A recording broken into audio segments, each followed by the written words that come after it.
the 7-7 Sirius portal Sun conjunct in Sirius a couple of days before that, as early as the 3rd of July. So fairly soon from the time that I am recording this audio. Since Sirius does have an orb of 2 degrees, for when it comes to how long this will last, I would say until the 7th of July, but this will also open up a longer period of Sirian influences up until the 12th of August, which is the end of the Lion's Gate portal gateway, where we have some Sirian influences since Sirius is waking up from her winter sleep. Consider this kind of like a peak and longer energy window, kinds of past life activations as well as even future Sirius activations. It's all in the present in the end, so things like past and future, do they really matter? I don't know.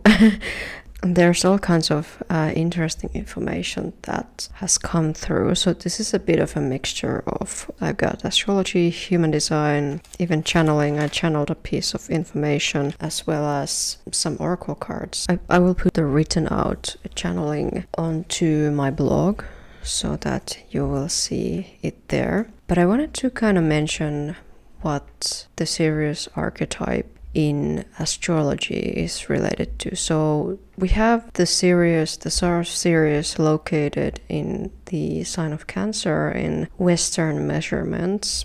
If you don't know much about the Cancer archetype, it is a very protective and sensitive sign. And that came through my channeling session was this sort of protection method. It's almost like a web, but it's more like a lightsaber web, if that makes any sense. It's really hard to explain these things sometimes from like what you see.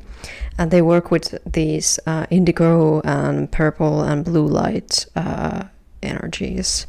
So that was very interesting to kind of see that. And according to what they said, that might help from like astral parasites and stuff like that. So it's like a protection shield, and it almost looks like a suit when you activate it and when you put it on. So it's very interesting. I might maybe share that in another activation or something throughout the month, because yeah, I would love to do that. So let me know in the comments if you would want that as a separate video. When it comes to the sign of Cancer, we can often think about, you know, nostalgic and very vivid memories and stuff like that. These very cozy vibes as well, very sensitive and sort of emotional energies for when it comes to that, but in the most, I guess, simplified ways of thinking about that sign, but being a powerful gateway for not just protection, but yes, those very strong, vivid past life memories. So past life memory recalls, and also just enhancing your spiritual senses, because that's what Sirius is all about. You know, Sirius is a highly spiritual and just a highly sensitive on all kinds of dimensional levels, since we do have the Sirians kind of working between the realms, if that makes sense. Kind of a sub-realm, subliminal type of energy, if that makes any sense. Now, what's coming from the past, the sort of past timelines, especially for us who want to connect with this, and again, it doesn't matter if you are a Sirian starseed or if you are not, you can still connect to this energy. I should have said that before. What's really coming for us is we're going to be revisiting the themes from Lemuria, as well as the Sirian timeline of good intentions. It has to do with the sort of genetic experimentations that Sirians had with humans. And in some cases those experiments didn't go as planned. And so even though they had good intentions to help humans in this way and to help our species, it didn't always fly the right way. And for when it comes to Earth, the Earth is kind of, what it feels like to me is sort of reclaiming some of that Lemurian energy. And I know that this has been spoken about for so long, years and years. A lot of people talking about the Lemurian age coming back. Now personally, this is just how I've kind of received information is that the new Earth will look different to each person, and it's not just gonna be the same thing for everyone. If that sort of Lemurian aspect isn't necessarily aligning with your energy, then that it just might be a different one. But right now, for those that are open to tapping into that, and who, for example, if you wanna revisit your Lemurian energies and your Lemurian timelines, where yes, Sirians did exist there as well, because the Lemurian energies, the Lemurian starseeds have many different types of starseeds, you know, so you can be a Lyran or a Lemurian and a Pleiadian, Lemurian and a Sirian.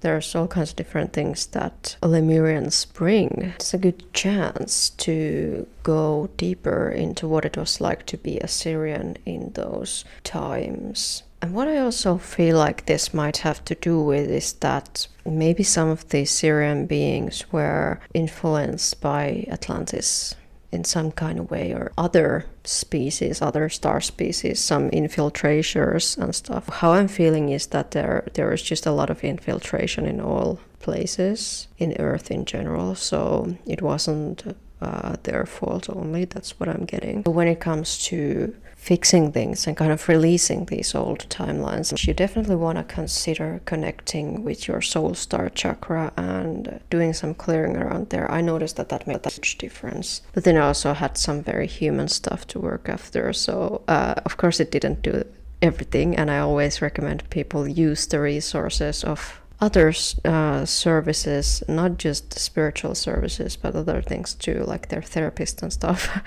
to work through their issues. But that's what I would recommend. I would recommend going into the soul star chakra, as well as working with the 12 chakra system that actually does come from Atlantis and is very helpful, as well as any other energy centers, such as the high heart chakra. That is always the one that I refer to when I talk about the heart chakra or the heart center. And you also might want to work with the Zeal chakra, which is a chakra located at the back of your head. So those are kind of some of the extra ones that I wanted to mention, apart from just like your basic connection to multidimensional planet Earth, as well as the sun of our solar system, which is now going to be conjunct Sirius. That's where a lot of the light is coming in from. We're gonna have this dual star activation, so to speak.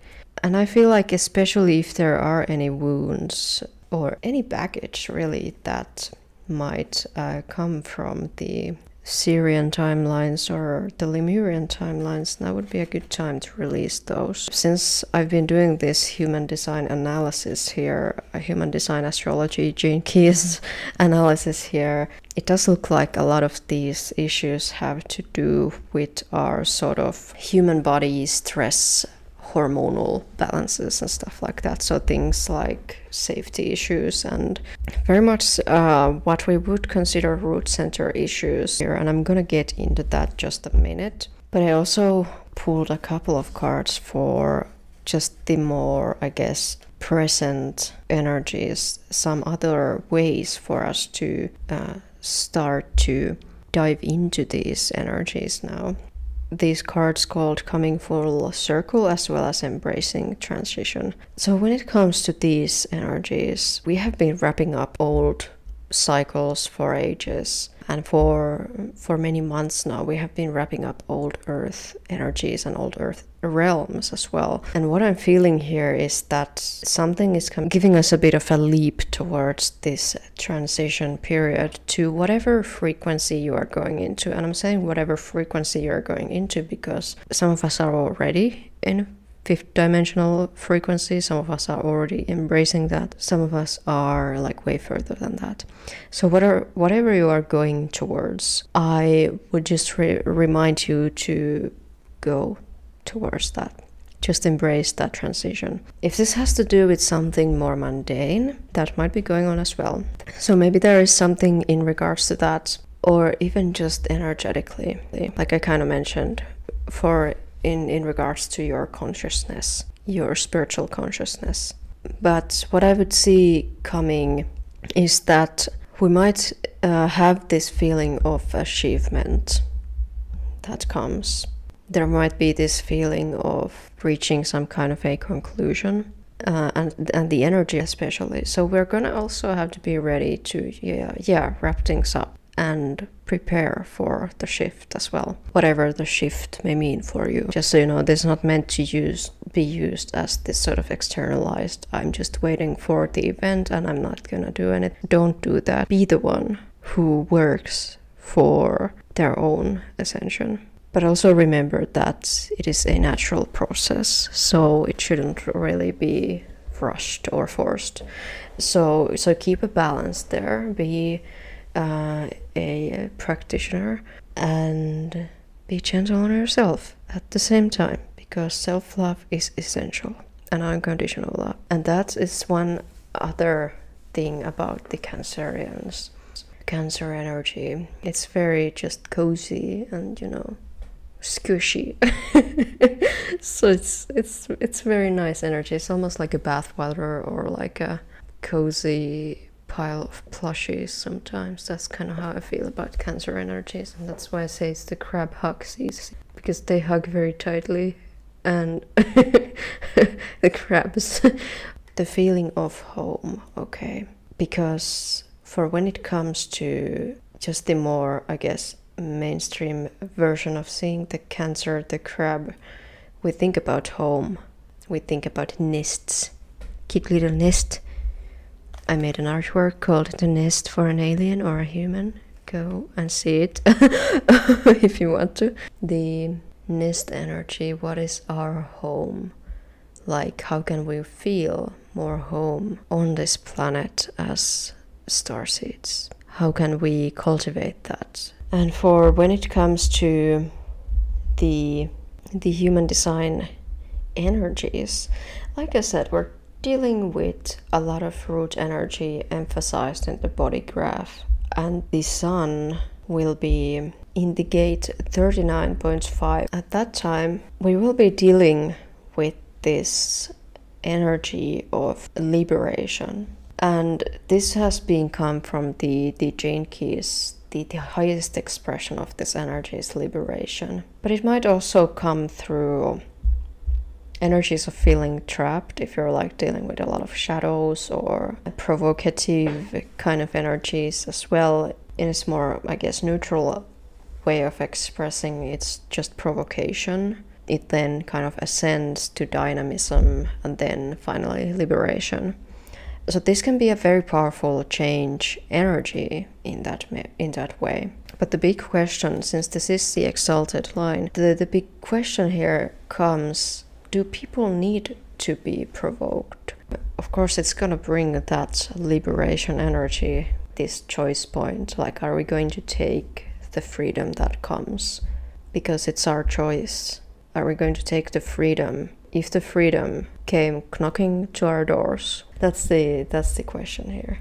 And this is indeed in the individual circuitry, and the individual root center energy does have to do with, yes, with like different stress and safety energies, and it also has to do with things like adrenaline and pressure, right? It's a pressure center. There may be pressure though, and that's what's kind of tricky with this provocation center, because even with things in the human realms, this is something that I'm not sure if I'm ready to share about, but there was something that was revealed to me that was right just about the realms of consciousness, the earth realms, and now everybody probably wants to know what it is, but I'm not sure if I can share it because it's so different. I'm not sure how it would be taken if I were to share it here. But I feel like the key message here is we can be liberated from those realms, right? We can be liberated from these earthly realms, and we don't even have to lose our bodies in order to do so.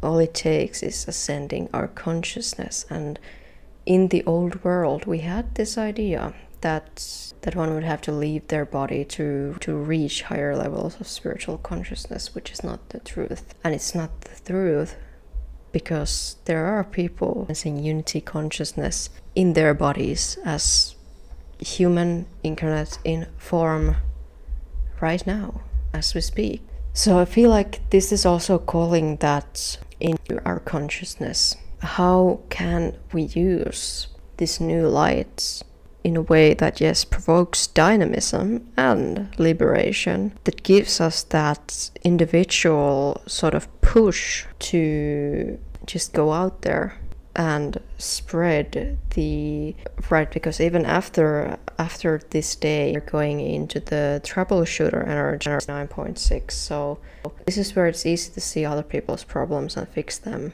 and we will spread the sort of liberation. Yeah, it can be a very sort of, I guess, ascending way of being when you just go out there and spread your good fortune around. This provocation might be projected upon us with the fifth line, but then we don't necessarily need to like go and act on it, really, unless it is something that we deem absolutely necessary to act on. But the main thing here is that people don't always need to be provoked, right? It's just that the presence of the person who has this energy in them, and in this case presence of this just being in the energy field of the collective, that alone can provoke people to make big differences in their lives and bring themselves to liberation. And I wanted to also mention about this time period, this month-long portal gateway thing, that there will also be a transit from Mercury in this gate, as well as which will be on July 11th, and then there will also be a transit from Venus on July 29th. So we're gonna have a couple of more visits to this energy, and I find that whereas when we have the sun right now going into this energy, this will feel more like, again, like I said, vitalizing, which will enhance and sort of light up this energy, and will open up this sort of light portal from Sirius to over here. Whereas with Mercury, for example, on July 11th, this will be more like a transmitter of different messages and different words and different thoughts, those type of things, and different small things, right? Which will then the messages might come through a bit differently. They're not going to come as bright and clear as with the sun, but I feel like they will be coming through things like synchronicities and symbolism. That's kind of how I see it. This might also be a good time to channel if that is supported in your chart, and I mean, why not in other ways as well? I think all of these dates are really good for channeling. I don't think there's anything that would stop us from doing a good channeling here. And for when it comes to Venus being here on July 28th, this would probably be really good for, I mean, the Mercury conjunct Sirius would be really good for like writing things. So if you want to like channel by writing, that would be really good, or channel by speaking also. And with Venus, that would be really good for like channeled art, in order to feel this Sirius energy. I feel like that would be very powerful. And what I wrote about this energy in regards to all of the gates, basically, because there is a lot of root center energy, but then there is also a little bit of throat energy and a little bit of ajna energy. But since we have mostly the root energy here, I kind of wrote this little passage on that says, transmute, struggle and trap provoked energies into honor and liberation. Greed will be transformed into ascension. This is a very liberating and powerful energy gateway. As the sun moves, we will also have the Earth aligned with the star Vega from the Lyra constellation. And this is about opposition and disharmony, as well as when it's more ascended, it goes into honor. So this is also another quite a cool activation here. The Vega energy itself has to do with the sort of, it's almost like it's the inner Lyra, And this, I would almost call it as the spiritual center of Lyra. So it's almost like the sun. I don't know if that's like scientifically accurate or anything. I didn't really research that. But what I'm seeing here is that in the energy body of the Earth, while we have had that with Sirius, now we have the Earth itself aligning with Vega. So we're having a lot more of the spiritual activation here, which then will show that in order to embody more of this spiritual qualities, and I mean the Earth is already a highly spiritual space to be in, this activation of this honor as well as activation of this ascension is going to require us a lot of ambition, if that makes any sense. Since there's also this gate 54.1 that will be activated here, and that's where we have the exact conjunction from Earth to Vega, and so that's where it's going to move from like a greed and then to ambition and then ascension, and that will then give us a chance to tap into the Earth. But I also feel like this is one of the ways that we might feel these different Earth realms sort of show up, right? We might feel the different levels. We might feel, some of us might feel the greed, some of us might feel the struggle, some of us might feel the aspiration, some of us might feel the ascension or the honor, right? So here it's important to choose what you want to align with and what you want to convey.